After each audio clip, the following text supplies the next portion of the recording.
y'all, welcome back to my channel. Let's say our grace and get into this mukbang. Thank you, Lord, for this meal that I have prepared. Thank you for everything you're doing in my life and bringing in my life. In Jesus' name I pray, amen.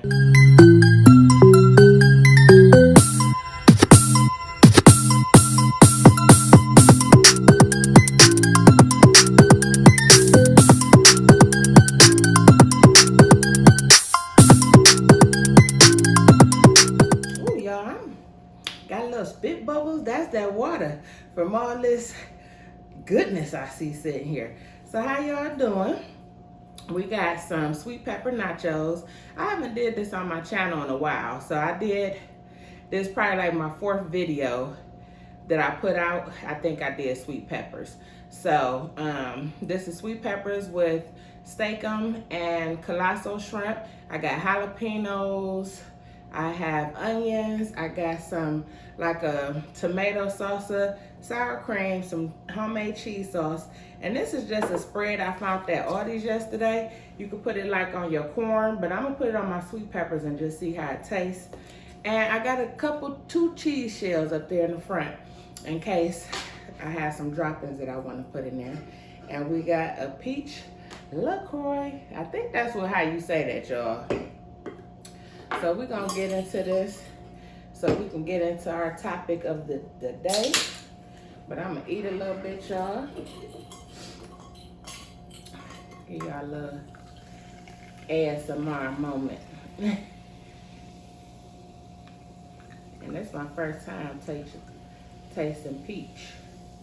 So we're gonna see how that tastes. I wanna throw a little cheese on top of my nachos. I do got some cheese sauce here, but I'm gonna just throw a little Mexican cheese on top. Yeah, I need to do a thumbnail because I did not get a thumbnail, y'all. And I should have got my 2 times spicy because I need some kind of hot sauce. Hold on, y'all. Let me get my 2 times spicy. I know y'all like, she always stopping to get some. Hold on, y'all. All right, y'all. I'm back. So let's get into this. I don't even know where to start. I ain't even gonna lie to y'all. But first, let me try this little salsa stuff and see what it's working with.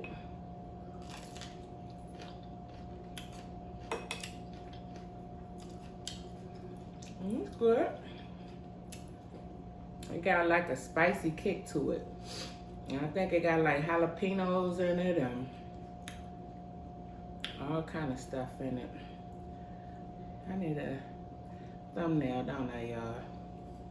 I'm gonna do a thumbnail.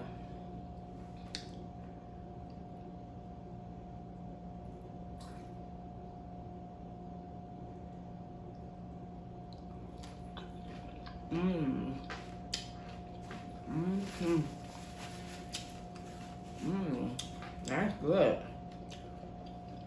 Yes, sir.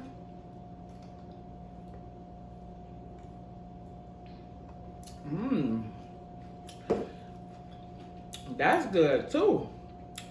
That was really good. Yes. And my shrimp still have the tails on it. I was being lazy, y'all. This is my first meal of the day. And it's about maybe 5 o'clock. About 5 o'clock. And we're gonna put our cheese sauce on there in a minute. Ooh, look at that bite. There y'all go. Get y'all a bite.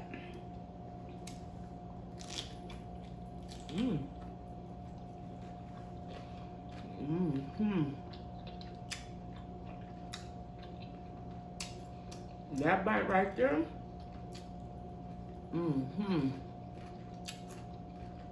Yes. That was truly good.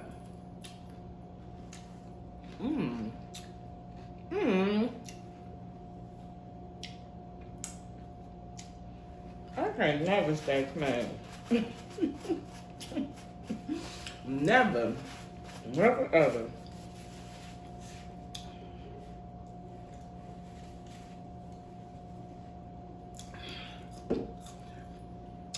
put a little drip back here for y'all.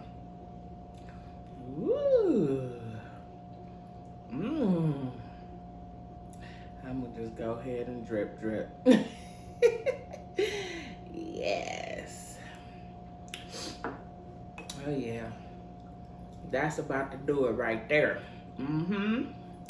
That's gonna do it right there. I should have took these tails out.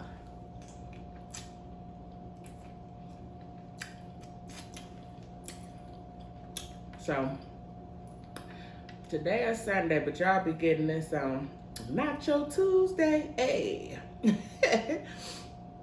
So I hope everybody is having a blessed week when this reaches you. Make sure you like, comment, and subscribe if you are new here. And thank you to everybody that watched my Iswani sauce review. Her sauce was really good. So welcome to all my new subscribers. I hope y'all love it here, cause we eating good.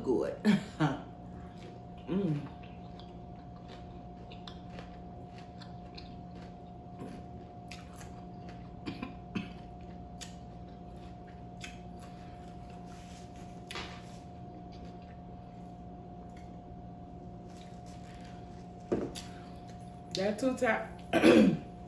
two times spicy, y'all. Take anything to a whole nother level. It just hit me in the back of my throat though. Man. But it's so good on everything. And I know that ain't really keto, but I love it, y'all. I do.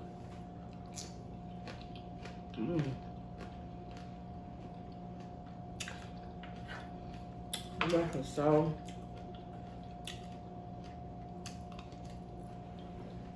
damn good. I'm gonna go ahead and do one of these cheese shells for y'all so that I can get into the topic of the day. And it's just something that I been seeing in the news, and it brought back some things for me that I just want to discuss with y'all. Oh yeah, this is gonna be a good bite right here. Y'all want this bite? Y'all want this bite? I'm gonna give y'all just a little bit of 2 times, cause I might have to edit this again, stop and get some damn water. I keep it up. Y'all go ahead, get y'all bite. That's some goodness right there. Made by ketoliciousness.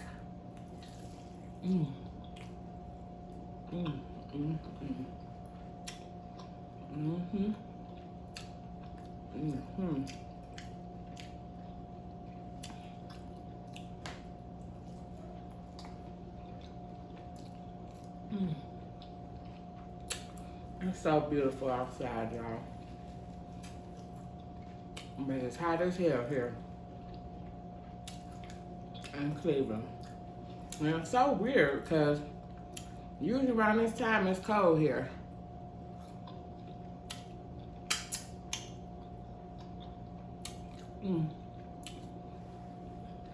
So good. So my topic of the day is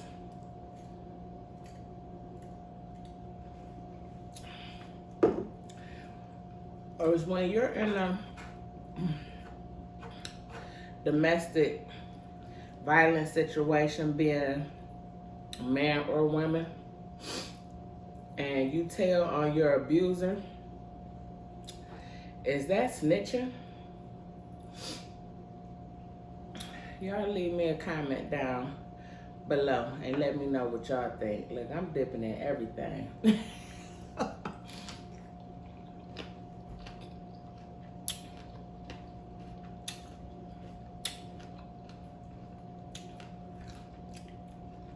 Do you think that's snitching?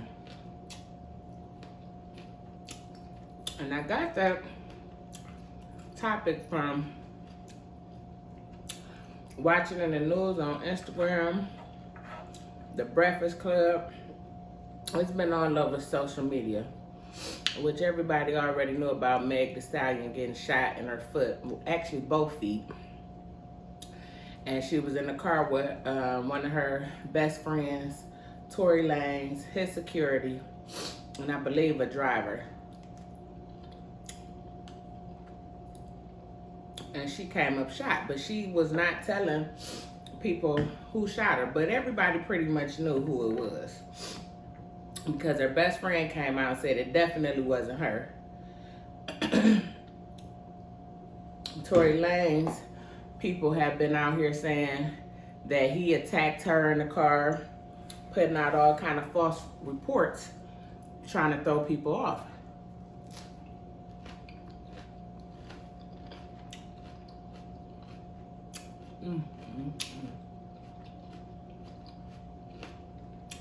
So Meg just came out this past week,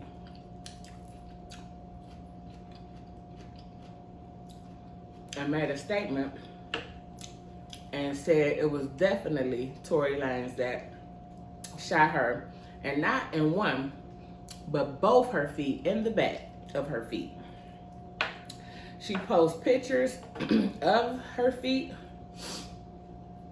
to show social media the proof, which at the end of the day is really sad that she even had to go to that length, but I understand why she did it, because she is in the public eye and she's getting so much hate from people that really is a non-factor, okay?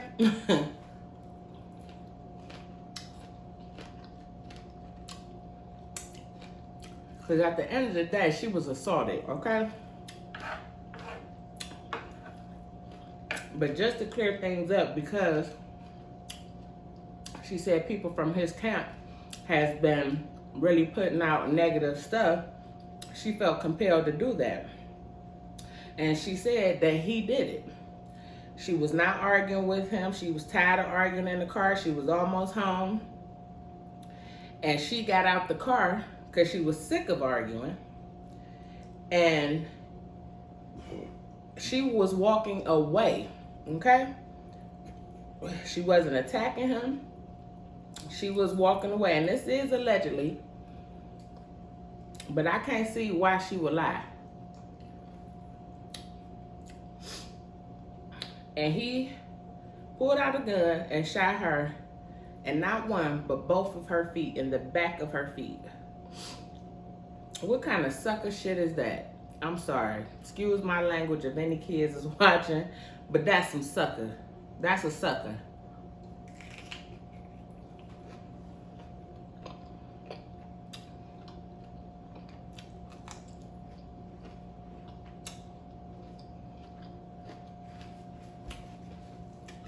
People, society,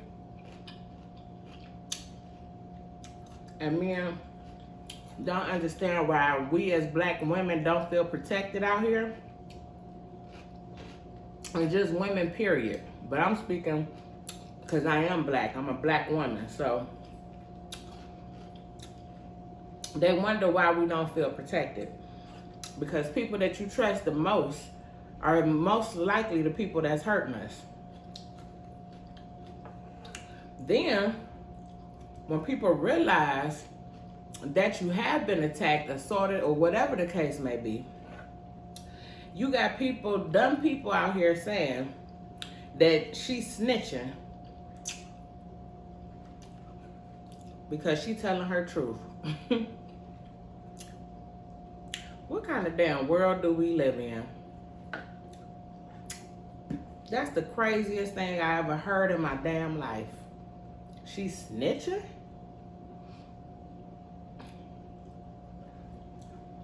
Meg ain't from the streets. She never did. I've never heard her claim to be from the streets.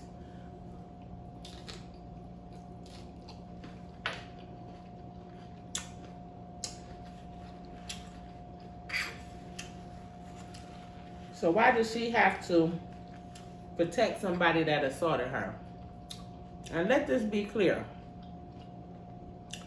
It's domestic violence, period. All the way around the board. A person does not have to directly throw a punch at you for it to be domestic violence. It's domestic violence when you cause bodily harm, period. He caused her bodily harm. And the shooter in her feet, like, that's like some hater. Like, you was really trying to mess up her career. Like, you didn't want her to walk no more, dance no more. Like, dude. I just show you we don't know the potential that people have sometimes, or the intentions they have, let me say. We look at these people out here in social media and people praise who they are. All along, they psychopaths. For real. Damn psychopath. But when I heard people saying that she snitched, I was like, man.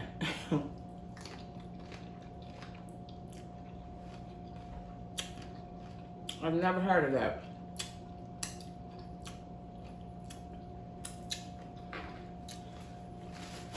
She had every right to do whatever she did.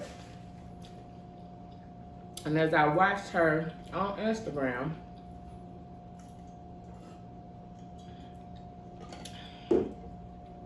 it just took me back, because she said that when the police initially came and they arrested them, well, she said she was never really arrested, but you know, they had to figure out what was going on when they pulled up. She said she never initially said what he did, because this is a little bit right after what happened to Floyd, and just everything that's going on in the news with police.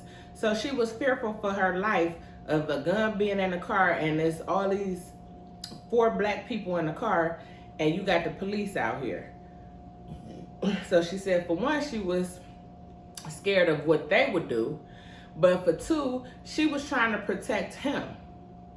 She was trying to save him from getting in trouble. Still looking out for him after he assaulted her.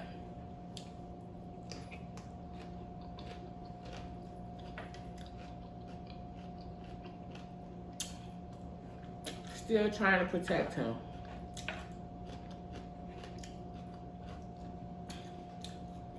And I know that feeling. I've been in that situation. So I understand it. And until you're in that situation, you don't know what you would do. So nobody can sit here and judge somebody and tell them what they would. Well, I would have did this. Unless you've been in that situation, you don't know what the hell you would do. So until you're in that situation, don't put judgment on people. You can't do that. When I was assaulted by my ex-boyfriend, and if you don't know the story, you can go back to my 3rd or 4th video. I have a whole story time about it.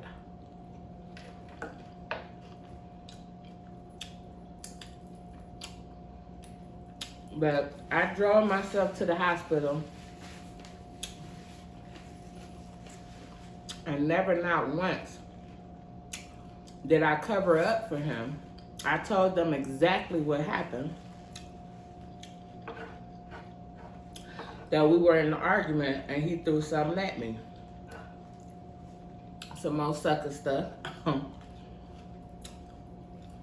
Which we still to this day don't know if it was something metal from the car or was it my phone.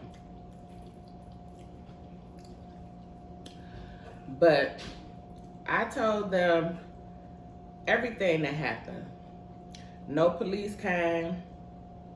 Nobody came and actually took a actual report from me, but the hospital had everything. And usually in those situations, I work in a hospital. Usually in those kind of situations, they do put the police involved. They are supposed to get involved. So I was a little shocked that they didn't. But I myself didn't pursue anything after the situation.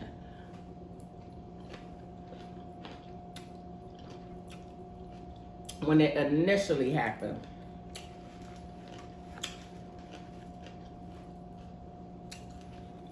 Because just like Meg said, even though I was upset, I was hurt, this is somebody I live with, somebody that we had just got out of the bed that day together. You know what I mean? So this is somebody that I care for, and like Meg tried to make excuses for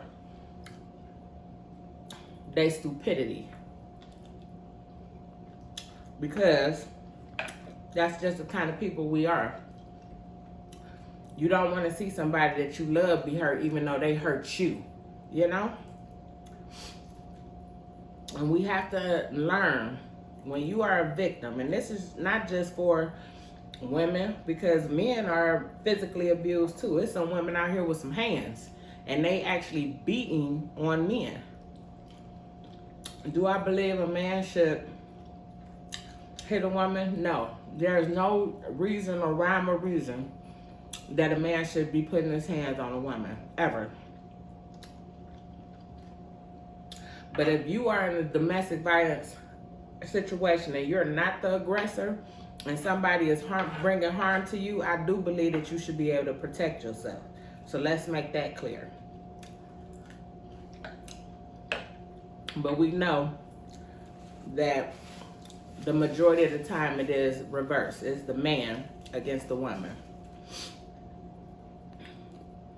But nowhere should you be putting your hands on a woman, period. It just should not be happening at all. But I didn't initially go because I was confused. I didn't understand what was going on in my life. Like, my life just changed instantly. I couldn't see out my eye. My right eye, I was blind in my eye. And he was giving me all kind of I'm sorries. And I was trying to listen to him, but I should have been doing other things. But I can't go back on that. I can't go back on it. But at the time, I didn't feel that I wanted to do that. And I should have. I should have right then. Because anybody that would do something like that to you, you need to stand up for yourself right then. I actually wrote it down. I was listening to Charlamagne the Guy on, I done lost my whole damn shrimp, y'all. Whole shrimp. Man. But I was listening to Charlamagne the Guy on Breakfast Club, and he said something. You cannot heal from what you don't reveal. And that hit home so hard for me. Because for so long, people in my family knew, some people knew, most of the women knew, but a lot of the men didn't know. Because I was so conflicted on what I was doing in my relationship, I didn't want to bring them into it and it be hostile. But I should have let them know. I should have let them know. But again, people don't want to get in those situations because women don't leave, you know? They don't. But I didn't tell, all of my family, and I didn't go to the police until a year and a half later.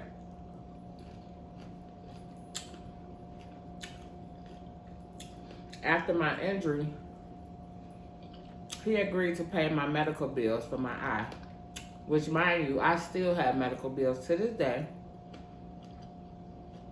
Anytime I go to the doctor, it costs me money. My glasses, my contacts, everything is extremely high because of my injury.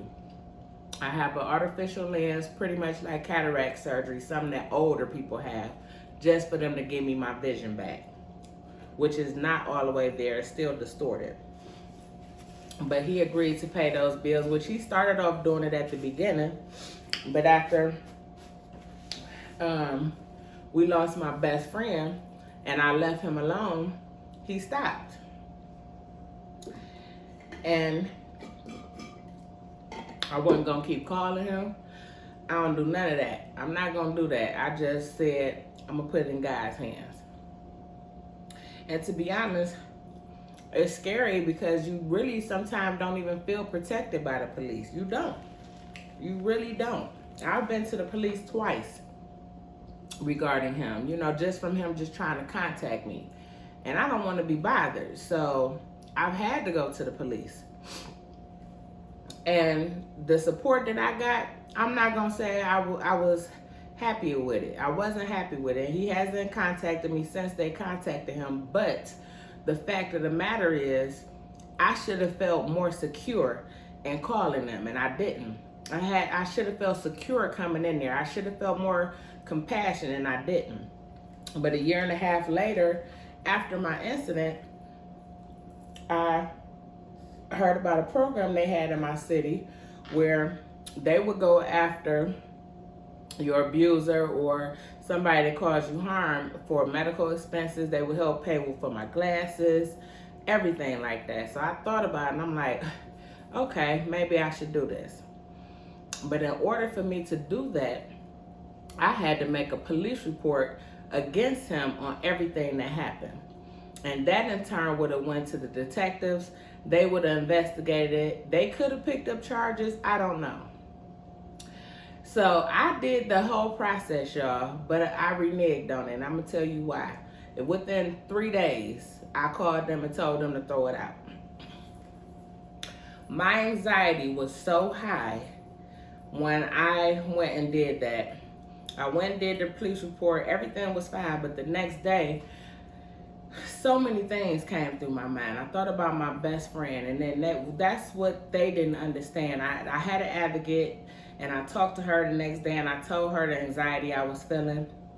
She went over a whole assessment of risk factors, and she said I was very low on the risk factors, but that's not what my heart felt. I didn't feel that in my soul. She didn't understand. Even though I told her I found my best friend murdered by her husband, she didn't understand the post-traumatic stress I already had in my body. It was just so much. My thing was, if he comes to my door right now, where are y'all gonna be at? Who's gonna protect me? I had nobody to protect me. So that's all I was thinking is, I can't do this, you know, just feeling in fear. Since I lost my best friend, I slept with barricades up under my door every night. Years after, I still was sleeping with barricades up under my door. And he actually was getting married when I filed the paperwork. So that was another thing. I didn't want him to feel like I was doing this because of him getting married. I wanted him to go on with his life. But at the same time, I didn't know how he would take me going to court a year or so later and feel like, you know, I was doing it for that purpose. Again, what am I doing? Thinking about his feelings. But it wasn't really that. It was more of how I felt. And I did not feel secure. It just set too much anxiety in my body. And I had just got so far in my therapy that I just didn't want to go back to the place that I was, because I was so low, y'all. I was so low. And I did not want to go back to that anxiety that I felt. So I had them drop the case, and I said, Lord, I'm going to just put this in your hands. I'm going to let you beat him up. I'm going to let you take care of him. And that's the only thing I can do at this point.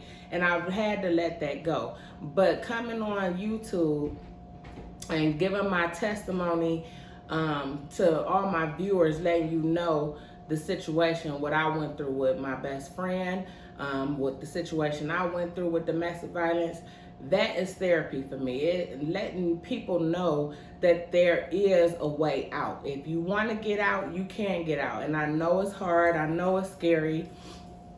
But there is help out there. You know, you just have to find it, and you have to be diligent and making sure that they stay on top of everything that you have going on. But I understand the fear. I understand the anxiety, you know, and it's just so sad to see Meg Thee Stallion. You know, she's been doing so great out here, and to have something like this happen a little bit after she lost her mother, it's just horrible. It's just really sad to see everything transpiring and people really out here supporting somebody that victimized her. Like, this man shot a woman. Like, what in your right mind would make you feel that you want to pull out a gun and shoot somebody in their feet? Like, that's a coward. He's a coward. That's what he is. So I just wanted to bring this to y'all because it bothered me when I heard that, and to hear them calling her a snitch, I just thought that was the craziest thing ever. Like, who calls somebody that was abused by a man? Like, she was abused. This man could have destroyed her career, everything, but God had her. He had other plans, but now look at him. You about to be sitting out here looking real crazy, real crazy. And that's what happens. So, but y'all, I ain't gonna talk y'all to death. I ain't gonna do it. But I just want people to understand, women, men, who, if you are out here being abused, there is help. There are ways, and I have a hotline down in my description. It's always there. So if you ever need help, wherever you are, there are people that are out here that care. So don't ever be silent when somebody is hurting you. You deserve better. You deserve better. You do not deserve to be hit on, touched on, talked about. Because abuse is not just by a hit. Abuse can be verbally, which can be more damaging sometimes than a hit. So I just want y'all to know that I love y'all and I'm here for y'all. Y'all ever want to talk to me about it, DM me. You can also leave me comments or email me. You know, always. I'm always here to talk to you because I've been there. I understand. I'm still there. I'm still healing. It's a long healing process. I'm going to leave y'all with this. One of my Mary Kay sisters, we had a meeting the other morning, and it just stuck with me. She's a new director in our Team Magic team, and her name is Gina Lee, and she said it's power and trauma. And when she said that, it just hit home for me so much. We can't live in our circumstances, y'all. When bad things happen, we gotta find a way to get through it. You can't sit in it. It's power in it. It's power. God don't put nothing on us we can't handle. Remember that. Nothing. Everything is already written. He got us. Trust me. Just trust in him. But I love y'all. So I'm going to get on up out of here, y'all. This food was so good. It was delicious. So y'all got to try that. Instead of them Doritos, go and get y'all some sweet peppers and throw all your stuff on there. This was just some steak on meat. I chopped up, seasoned. Got me some Colossal shrimp. Real simple and easy. But I love y'all so much.